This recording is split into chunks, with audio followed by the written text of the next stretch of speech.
Hello everyone, welcome back to my channel. आज के इस वीडियो में हम देखने वाले हैं catabolism of amino acid. Catabolism मतलब हो गया ब्रेकडाउन, और यहाँ पर किसका ब्रेकडाउन देखना है? Amino acid. अमाइनो एसिड का ब्रेकडाउन देखने से पहले हमको ये पता होना चाहिए कि जो ये अमाइनो एसिड है ये आपको मिला कहाँ से है।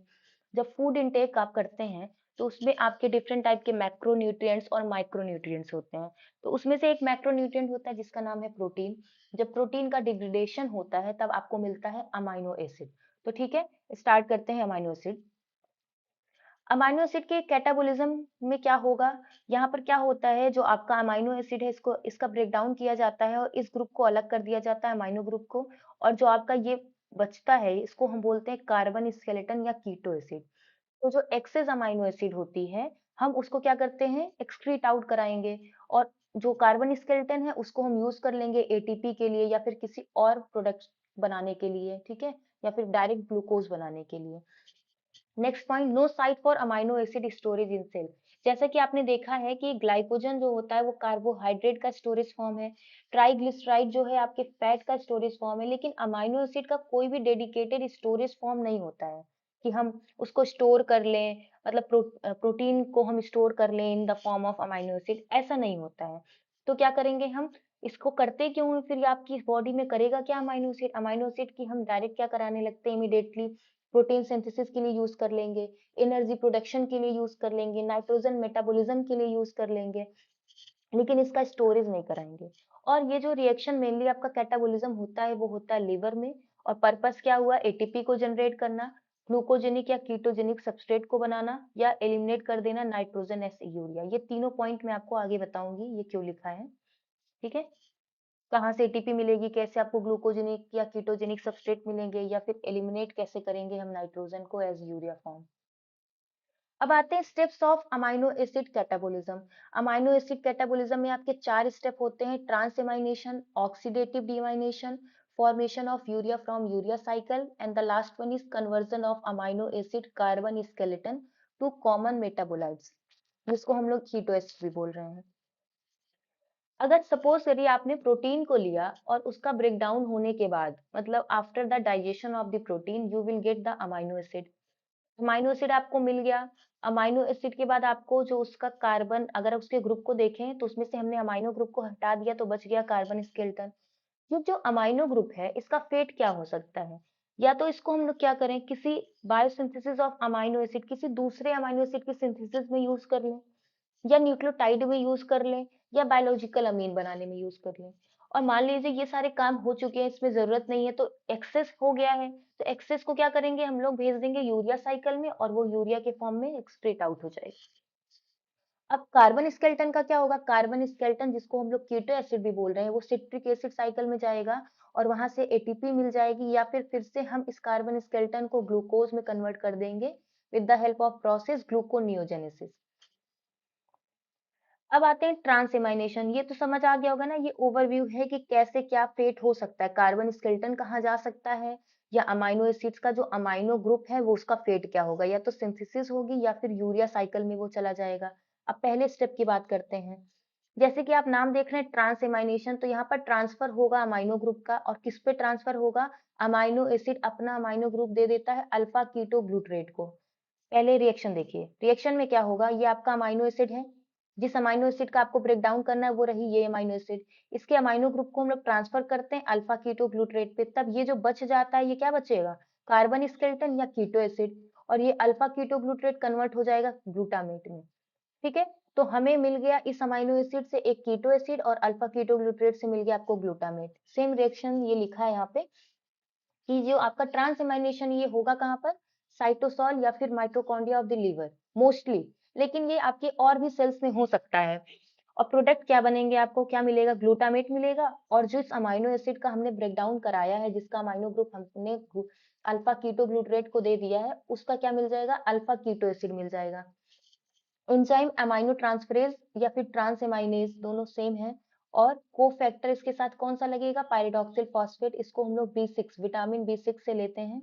एग्जाम्पल मान लीजिए आपने एलेनिन का ब्रेक डाउन कराया, उसका अमाइनो ग्रुप इस पे ट्रांसफर हुआ अल्फा कीटो ग्लूटरेट। अब एलेनिन बच क्या बन जाएगा बेटा? पायरुवेट बन गया। और अल्फा कीटो ग्लूटरेट से क्या मिल जाएगा आपको? ग्लूटामेट। फिर से देख लीजिए, एलेनिन से आपका क्या होगा, एलेनिन का अमाइनो ग्रुप हमने ट्रांसफर किया, मतलब ये अमाइनो एसिड का हमको ब्रेक डाउन कराना था। जब ब्रेक डाउन करा रहे हैं तो इसका अमाइनो ग्रुप इसको दे दिए, तो जो ये बचेगा वो कार्बन स्केलेटन बचेगा। ये रहा आपका कार्बन स्केलेटन और अल्फा कीटोग्लूटारेट से आपको ग्लूटामेट मिल गया। ये एक आपकी रिवर्सिबल रिएक्शन है, ये रिवर्सिबल रिएक्शन है, और ट्रांसएमाइनेशन आपका फिर आपको एनाबोलिज्म में भी देखने को मिलता है। यहाँ पे कोई भी नेट डीएमाइनेशन नहीं हो रहा है, यहाँ पर सिर्फ ट्रांसफर हो रहा है। ट्रांसफर होने के बाद आपको ढेर सारे ग्लूटामेट मिल गए।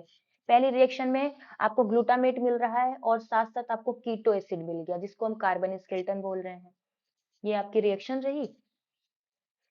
अब अमाइनो ट्रांसफरेज एंजाइम के लिए देख लीजिए, ये क्या करेगा, ट्रांस एमाइनेज रिएक्शन को कैटलाइज करता है, और ये क्या करेगा, इसके साथ पैराडॉक्सिल फॉस्फेट को फैक्टर होना चाहिए इस काम करने के लिए।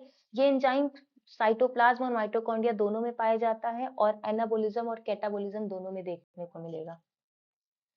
सेकेंड पॉइंट पे आते हैं, ऑक्सीडेटिव डीएमाइनेशन। ऑक्सीडेटिव डीएमाइनेशन में क्या होगा, जो आपने ग्लूटामेट बनाया है इन ट्रांसएमाइनेशन, ट्रांसएमाइनेशन में आपको ग्लूटामेट मिला है, अब उससे हम लोग अमाइनो ग्रुप हटा देंगे और क्या करेंगे, जो उसका अल्फा कीटोग्लूट्रेट है उसको अलग कर देंगे।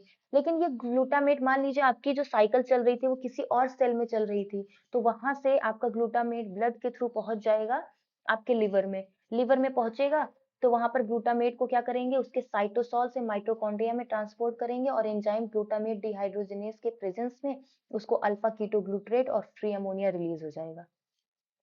हेपेटोसाइट में ग्लूटामेट को ट्रांसपोर्ट करेंगे साइटोसॉल से माइटोकॉन्ड्रिया में, मतलब ये रिएक्शन आपकी कहां पर होगी, oxidative deamination mitochondria of the liver में होगी, और ग्लूटामेट से आपका अल्फा कीटोग्लूट्रेट बन जाएगा और अमोनिया बन जाएगा। ये अमोनिया को हम लोग फिर से यूरिया साइकिल में भेज देंगे, और अल्फा कीटोग्लूट्रेट को हम लोग सिट्रिक एसिड साइकिल में भेज देंगे।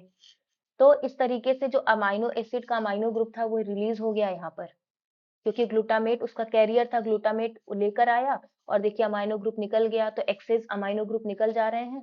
और जो कीटो एसिड आपका यहाँ पर प्रेजेंट था, कीटो एसिड यहाँ पर पायरुवेट है, इसको हम लोग फिर से यूज कर लेंगे, चाहे इसका हम लोग ग्लूकोनियोजेनेसिस करा के ग्लूकोज बना लें, या फिर इसको फर्दर आगे हम टीसी साइकिल में भेज के एनर्जी का यूज कर लें। अब देखिए मसल्स के केस में क्या होता है, मसल्स के केस में जो होगा बेटा, इसमें ट्रांसएमाइनेशन सेम होगा, मतलब आपको ग्लूटामेट तो बनाना है, ग्लूटामेट आपने बना लिया, लेकिन अब ट्रांसपोर्ट के लिए क्या करेंगे, जो ग्लूटामेट है वो क्या करेगा, वो अपना अमाइनो ग्रुप पायरुवेट को दे देगा। ग्लूटामेट अपना अमाइनो ग्रुप पायरुवेट को दे देता है, और जब पायरुवेट को दे देगा तो अल्फा कीटोग्लूटारेट बनेगा और एलिनिन बनेगा। फिर इस एलिनिन को हम लोग ट्रांसपोर्ट कर देंगे लीवर में, थर्ड स्टेप में। एलिनिन क्या करेगा, एलिनिन फिर से अल्फा कीटोग्लूटारेट को अपना अमाइनो ग्रुप दे देगा, और उससे पायरुवेट बन जाएगा और ग्लूटामेट बन जाएगा। फिर आप सोच रहे होंगे कि ये रिएक्शन हो क्यों रही है, ऐसा क्यों नहीं किया कि ग्लूटामेट को हम ट्रांसपोर्ट कर दिए होते डायरेक्ट और आगे की रिएक्शन हो जाती। ये 2 स्टेप ऐड करने की क्या ज़रूरत है? क्योंकि जो आपका अमाइनो एसिड का कैटाबॉलिज्म हो रहा है, जिस मसल्स में जहाँ हो रहा है, वो होता है आपके ब्रांच अमाइनो एसिड का। और हमेशा आप ग्लूटामेट को ट्रांसपोर्ट नहीं कर सकते हैं, क्योंकि पायरुवेट जो है वो ईज़िली अवेलेबल है, क्योंकि आपकी जो ब्रेन सॉरी आपका जो मसल्स है, यहाँ पर लगातार आपकी ग्लाइकोलिसिस हो रही है। ग्लाइकोलिसिस होती है तो आपको पायरुवेट ईज़िली अवेलेबल है, और एलिनिन जो होता है वो वाटर सॉल्युबल होता है, नॉन टॉक्सिक होता है, इसलिए हम एलिनिन का ट्रांसपोर्ट यूज़ करेंगे। लेकिन अगर एलिनिन हम सिर्फ बना के बनाए रहेंगे तो क्या होगा, अल्फा कीटोग्लूटारेट आपको मिला है, ठीक है, एलिनिन से आपको अमाइनो ग्रुप भी तो हटाना है, इसलिए फिर से हम थर्ड वाली रिएक्शन कराएंगे। इस एलिनिन से अमाइनो ग्रुप इसको दे दिया, और ये एलिनिन फिर से आपको पायरुवेट में मिल गया। अब फिर से इस पायरुवेट का हम लोग या फिर टीसीए साइकिल में भेज देंगे, या फिर ग्लूकोनियोजेनेसिस करा देंगे। और फोर्थ स्टेप आपकी सेम होगी, ऑक्सीडेटिव डीएमाइनेशन, जहाँ पर आपका क्या होगा, अमाइनो ग्रुप एंटर कर जाएगा यूरिया साइकिल में बाद में। ग्लूटामेट के बाद जब आपका ऑक्सीडेटिव डीमाइनेशन हो जाएगा तो आपको अमाइनो ग्रुप मिल जाता है, और आपको अल्फा कीटोग्लूटारेट मिलेगा। अमाइनो ग्रुप आपका चला जाएगा, अमोनियम जो आयन है वो आपका चला जाएगा यूरिया साइकिल में। ये हो गया आपका मसल्स का केस। देख लीजिए, ग्लूकोज जो है इससे आपको पायरुवेट मिला था, और यहाँ से ट्रांस एमाइनेशन से आपको ग्लूटामेट मिल गया। इन दोनों को कंबाइन करने के बाद आपको एलिनिन मिलता है और अल्फा कीटोग्लूटारेट मिलता है। Enzyme alanine amino transferase, alanine को ट्रांसपोर्ट किया गया, पहुंच गया लीवर में, फिर से एलिनिन से हम लोग पायरुवेट बना दिया, और अल्फा कीटोग्लूटारेट फिर से ग्लूटामेट में कन्वर्ट हो गया। फिर से यहाँ से आपको यूरिया साइकिल में भेजना है इसको, तो यहाँ पर रिएक्शन चलेगी, ऑक्सीडेटिव डीएमाइनेशन, आपको मिल जाएगा अमाइनो ग्रुप, और ये यूरिया साइकिल में चला जाएगा। अमोनियम आयन आपको यहाँ मिला है।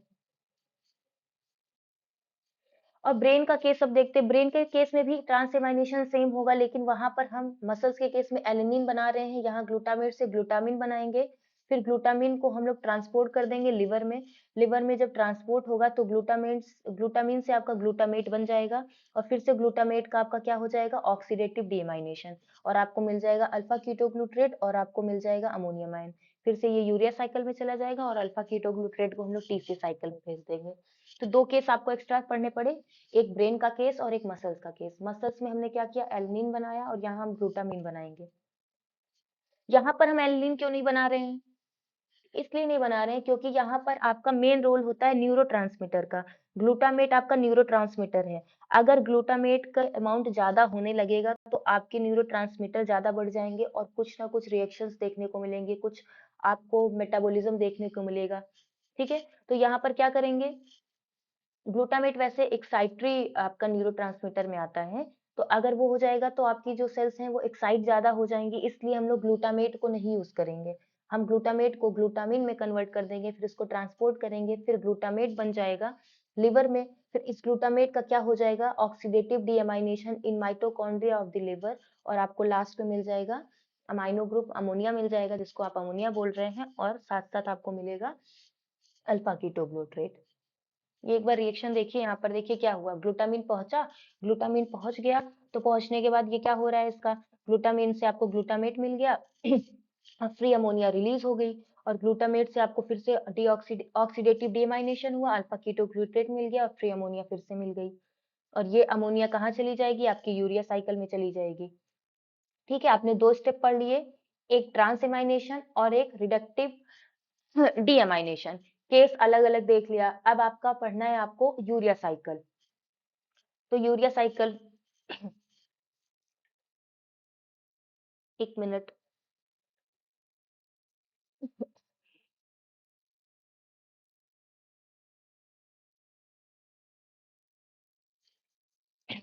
यूरिया साइकिल जो होता है, यूरिया साइकिल में क्या होगा, जो अमोनियम आयन आपको मिला है, जो आपने अमाइनो ग्रुप को रिलीज कराया है, इतने स्टेप में आपने डीअमाइनेशन कराया, उसमें आपका अमाइनो ग्रुप रिलीज हो रहा है, वो एक्सेस रहेगा तो बॉडी टॉलरेट नहीं कर पाएगी, तो इसीलिए हम उसको यूरिया में कन्वर्ट करके एक्सक्रीट आउट कर देते हैं।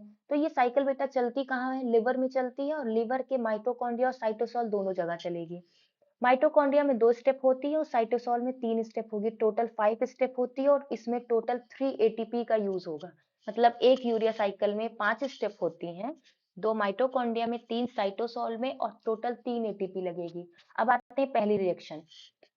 पहली रिएक्शन में formation of the carbamoyl phosphate enzyme, carbamoyl phosphate synthetase. Synthetase जहां पर लगता है वहां पर एटीपी यूज होगी। देखिए यहाँ पर आपका अमोनिया था, इसके साथ आपने बाइकार्बोनेट लिया और 2 एटीपी को खर्च किया, बना लिया कार्बोमिल फॉस्फेट। सेकेंड स्टेप में फॉर्मेशन ऑफ सिट्रुलिन, यहाँ पर कार्बोमिल फॉस्फेट रहेगा और उसके साथ ऑरिन्थीन आएगा और बना देगा सिट्रुलिन। फिर ये सिट्रुलिन ट्रांसपोर्ट हो जाएगा साइटोसोल में। मतलब ये दो रिएक्शन आपकी माइटोकॉन्ड्रिया में हुई। रिएक्शन देख लेते हैं। माइटोकॉन्ड्रिया में 2 एटीपी यूज हो रही है, बाइकार्बोनेट है, और उसके साथ साथ आपका क्या है, अमोनिया है। इन तीनों को मिला के हमने बना लिया कार्बोमिल फॉस्फेट और एंजाइम कार्बोमिल फॉस्फेट सिंथेटेज। अब यहाँ से ऑरिन्थीन आपके साइटोसोल में था, इसको ट्रांसपोर्ट किया जाएगा माइटोकॉन्ड्रिया में और बन जाएगा ये कार्बोमिल फॉस्फेट के साथ मिलके बनाएगा citrulline. Enzyme ornithine trans amylase. ठीक है, और ये सिट्रुलिन आगे क्या बना देगा, फिर से अब ये सिट्रुलिन ट्रांसपोर्ट होगा साइटोसोल में। मतलब दो स्टेप आपकी ये हो गई, एक में कार्बोमिल फॉस्फेट बन रहा है, एक में सिट्रुलिन बन रहा है। अभी तक 2 एटीपी यूज हुई है, एटीपी कहाँ पर, यहाँ पर यूज हुई है। अब सिट्रुलिन जब चला जाएगा साइटोसोल में तो सिट्रुलिन से बन जाता है अर्जिनोसक्सिनेट, और यहाँ पर अस्पार्टेट निकल जाएगा और अर्जिनोसक्सिनेट सिंथेटेज बनाएगा। यहाँ पे फिर सिंथेटेज आया तो एक एंजाइम सॉरी एक एटीपी और यूज हो जाएगा। यहाँ पे एक एटीपी और यूज हो गया, टोटल 3 एटीपी हो गए। अब अर्जिनोसक्सिनेट से बनता है आपका अर्जिनिन और एंजाइम अर्जिनोसक्सिनेट लाइजेज। ठीक है, फिर अर्जिनिन से आपका बन जाएगा ऑरिन्थीन अर्जिनेज एंजाइम के प्रेजेंस में, और यूरिया निकल जाएगा। टोटल 5 स्टेप हुई, first, second, third, fourth and fifth. 5 step हो गई, 5 स्टेप में आपको यूरिया मिल गया, आपकी यूरिया साइकिल कंप्लीट। अब आपने देख लिया जो अमाइनो ग्रुप था। अगर मैं शुरू से आपको बताऊं, एक मिनट, आपकी 4 स्टेप है ना, 4 स्टेप में ट्रांस एमाइनेशन देख लिया, ऑक्सीडेटिव डीअमाइनेशन देख लिया और फॉर्मेशन ऑफ यूरिया देख लिया फ्रॉम यूरिया साइकिल। तो आपका जो ये वाला फेट था ये आपको कंप्लीट हो गया है, ठीक है। इसमें जाएगा तो वो अलग पाथवे पढ़ना पड़ेगा, लेकिन ये वाला पाथवे आपने पढ़ लिया यूरिया साइकिल। अब कार्बन स्केलेटन, हमको एनर्जी कहाँ से मिलेगी? जो अमाइनो एसिड्स को हम ले रहे हैं, ऐसा थोड़ी ना, इसलिए थोड़ी ना ले रहे हैं कि उसका अमोनिया हम निकाल दें और फिर ऐसे ही रह जाए। अब इस कार्बन स्केलेटन का मेन रोल है, इस कार्बन स्केलेटन से हमको एनर्जी कैसे मिलेगी ये हम पढ़ेंगे। तो 4th स्टेप पे पहुंचते हैं, ये आप पढ़ लीजिएगा। ये 3rd स्टेप है, 4th स्टेप, 5th स्टेप जो मैंने आपको साइकिल में बताई है, ये सेम स्टेप यहाँ पर है। फॉर्मेशन ऑफ द अर्जिनोसक्सिनेट, 4th में formation of the arginine and 5th is the formation of urea. और ये यूरिया जो होगी वाटर सॉल्युबल होती है और इसको एक्सक्रीट कर दिया जाएगा किडनी के थ्रू। अब आते हैं conversion of the amino acid carbon skeleton. जब डीएमाइनेशन हो जाता है, जो कीटो एसिड है, कैटाबोलिज्म का जो कीटो एसिड है, उसको हम लोग या तो सिट्रिक एसिड साइकिल में भेज देते हैं या उसको हम ग्लूकोज में कन्वर्ट कर देते हैं अगर वो ग्लूकोजेनिक है, या फिर हम उसको एसिटिल कोएंजाइम या कीटोन बॉडीज में कन्वर्ट कर देते हैं अगर वो कीटोजेनिक है। अब ये ग्लूकोजेनिक और कीटोजेनिक क्या होता है? कुछ ऐसे अमाइनो एसिड होते हैं जिससे आपको डायरेक्ट क्या मिल जाएगा, मतलब एलनिन, ग्लूटामिन, सेरिन, ग्लाइसिन और वेलिन, ये आपके ग्लूकोजेनिक अमाइनो एसिड हैं। इससे आपको मिल जाता है आपका आपका मिलता है ग्लूकोज। तो ऐसा कोई अमाइनो एसिड जिसके कार्बन स्केलेटन से आपको लास्ट में क्या मिल रहा है, ग्लूकोज मिल रहा है, तो ग्लूकोजेनिक। ऐसा कोई अमाइनो एसिड जिसके कार्बन स्केलेटन से आपको एसिटिल कोएंजाइम मिले या कीटोन बॉडी मिले, तो वो हो जाएगा कीटोजेनिक अमाइनो एसिड। ऐसा ऐसा कोई अमाइनो एसिड जो ग्लूकोजेनिक पाथवे में भी जा सकता है और कीटोजेनिक में भी चला जाएगा, तो वो बोथ में आ जाएगा। बोथ में आएगा आपका ट्रिप्टोफैन, टायरोसिन, फेनिलैलानाइन और आइसोल्यूसिन। अगर आपको इसका सिंबल याद हो तो ट्रिप्टोफैन होता है डब्ल्यू के लिए, टायरोसिन वाई का हो गया, फेनिलैलानाइन का एफ हो गया और इसका आई हो गया। तो ये ट्रिक हो गई वाई, WIYF। तो हो गया आपका बोथ। और कीटोजेनिक में L square, leucine and lysine. बाकी जो जितने भी बचेंगे वो आपके ग्लूकोजेनिक में आ जाएंगे। 4 इसमें हो गया, 2 इसमें हो गया, 6 इसमें हो गए। तो आपके जो 14 बचेंगे वो ग्लूकोजेनिक अमाइनो एसिड हो जाते हैं। अब देखिए, आपकी जो मेटाबॉलिक पाथवे आपने देखा ग्लूकोजेनिक होगा और कीटोजेनिक होगा। इससे एनर्जी और ग्लूकोज मिलेगी और कीटोन मिलेगा या फैट स्टोरेज होगा। पाथवे देखिए, ग्लूकोजेनिक वाला क्या करेगा, यहाँ से ऑक्सिलो एसीटेट ग्लूकोजेनिक, सॉरी ग्लूकोनियोजेनिक होगा, जेनेसिस होगा और ग्लूकोज का फॉर्मेशन हो जाएगा, ठीक है। ये आपका ग्लूकोजेनिक पाथवे होगा। कीटोजेनिक में क्या होगा, एसिटिल कोएंजाइम एसिटो एसिटेट से आपका कीटोन बॉडीज मिलेगा या फैटी एसिड की सिंथेसिस हो जाएगी। और जो दोनों पाथवे में जाएगा वो कौन से हो गए, वाई, डब्ल्यू वाई, WIYF, ठीक है। Tryptophan, tyrosine, phenylalanine and isoleucine. तो आपका जो पाथवे है ये कंप्लीट हो गया। कैटाबोलिज्म कैसे होता है, कितने स्टेप्स होते हैं? स्टेप 4 होते हैं, ट्रांस एमाइनेशन, ऑक्सीडेटिव डीमाइनेशन, यूरिया साइकिल और लास्ट में आपका कार्बन स्केलेटन का फेट, कि कार्बन स्केलेटन से आपको क्या मिलेगा। तो ये आपने देख लिया क्या हुआ। पहले देखिए अमाइनो ग्रुप से आपको यूरिया साइकिल आपने निकाल दिया, ठीक है। पहले स्टेप पे आपको ये दोनों को अलग करना था, अलग करने के लिए आपने ट्रांस एमाइनेशन किया और ऑक्सीडेटिव डीमाइनेशन किया। जब हो गया तो ये अमाइनो ग्रुप अलग हो गया और कार्बन स्केलेटन अलग हो गया। फिर अमाइनो ग्रुप का हमने क्या किया, यूरिया साइकिल में भेजा या किसी बायोसिंथेसिस करा लेंगे। और कार्बन स्केलेटन से हमने क्या किया, डिपेंड करता है वो ग्लूकोजेनिक था या कीटोजेनिक था, उस तरीके से वो अमाइनो एसिड आगे जाएगी। तो ये मैंने जो आपको स्टार्टिंग में बताया था कि मैं बताऊंगी ये तीनों का काम कैसे है। देखिए, जनरेट एटीपी, अगर वो टीसीए साइकिल में गया तो एटीपी जनरेट करेगा। प्रोवाइड ग्लूकोजेनिक या कीटोजेनिक सबस्ट्रेट, मतलब जब इसका ब्रेक डाउन हुआ तो आपको ग्लूकोजेनिक भी मिल रहा है, कीटोजेनिक भी मिल गए ना। और एलिमिनेट नाइट्रोजन को हम यूरिया के फॉर्म में रिलीज कर दिया यूरिया साइकिल से। अब ये यूरिया आपके किडनी के थ्रू एक्सक्रीट आउट हो जाएगा। ओके, आज के लिए बस इतना ही और इसको पढ़ लीजिएगा। और नेक्स्ट टर्म पे आपको मैं पढ़ाऊंगी एनाबोलिज्म ऑफ अमाइनो एसिड। अभी हमने कैटाबोलिज्म पढ़ा, अब इसके बाद कैसे अमाइनो एसिड की सिंथेसिस होती है वो हम पढ़ेंगे। Okay, thank you.